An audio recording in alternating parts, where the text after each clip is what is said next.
See, this is the good side of the cowl, and you can see that it curves this way, and then it sticks out past the frame here a little over an inch.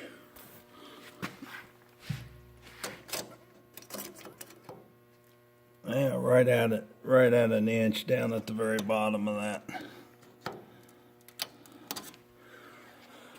So we'll try to keep the shape the same on either side. The right side's completely rotted out and gone. The left side's barely hanging on, but at least we got something to go by.